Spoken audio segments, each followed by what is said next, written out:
auf Naxos by Richard Strauss is part of our ongoing series of German operas that began last season with Wagner's Lohengrin.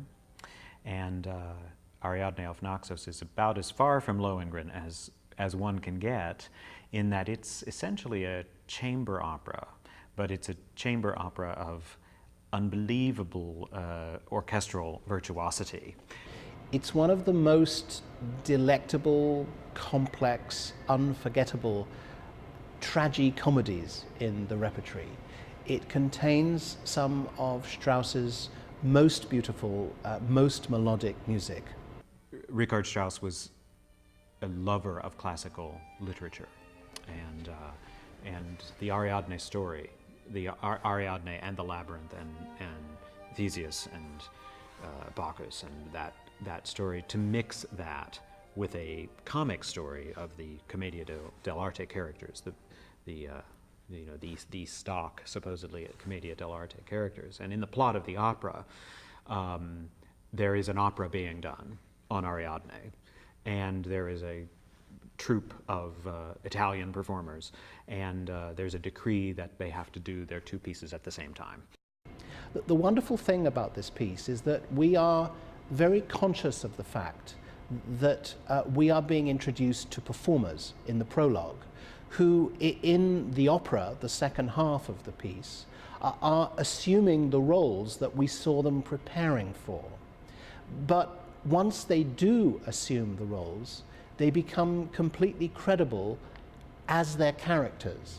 Zerbinetta is Zerbinetta, Ariadne is Ariadne, and the fact that we were introduced to the performers of those characters in the prologue does not undermine our ability to identify with them as characters during the opera proper in the second half. And if you think about it, that's one of the most astonishing miracles of theatre. I think Ariadne auf Naxos, the opera, is a great example of Richard Strauss's love for the female voice. Like Der Rosenkavalier, his earlier opera, there are three tremendous parts for three female singers. The mezzo-soprano, who sings the role of the composer, and then the two sopranos. Ariadne, this dramatic, full dramatic soprano, and Zerbinetta, this tour de force coloratura soprano role. The title role will be sung by Christine Goerke, unforgettable as Ortrud in last season's Lohengrin. A real roof-raising soprano of great dramatic presence and great vocal spectacle. Singing one of her most famous roles is a great HGO favourite, Laura Claycomb, as Zerbinetta. Zerbinetta is maybe the most spectacular coloratura role in existence.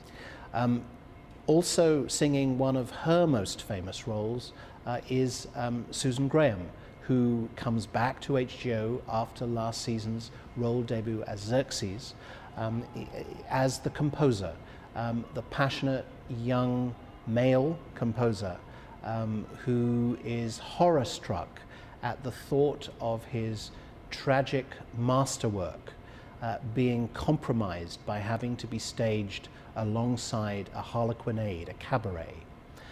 I think one of the problems when casting Ariadne auf Naxos is actually the role of the tenor, who sings tenor in the prologue and then is turned into Bacchus in the opera Ariadne on Naxos. So often this role is cast as a very dramatic, held-in tenor, or many tenors who sing Wagner repertoire, but it can be cast in a totally different way as well, and I think that's what HGO has done.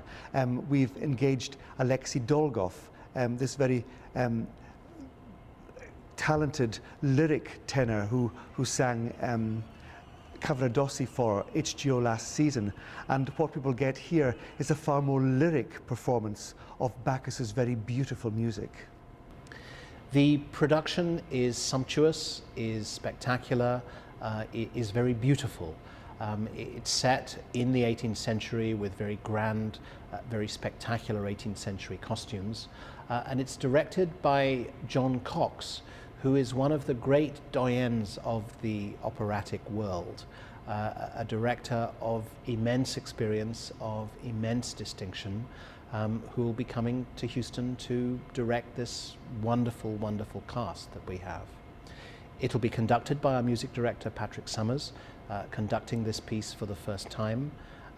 And it promises to be a wonderful, delectable, delightful entertainment. Ariadne is an opera that is really mesmerizing. It's unexpected, it takes twists and turns that are unpredictable, and it ravishes us with the beauty of its music.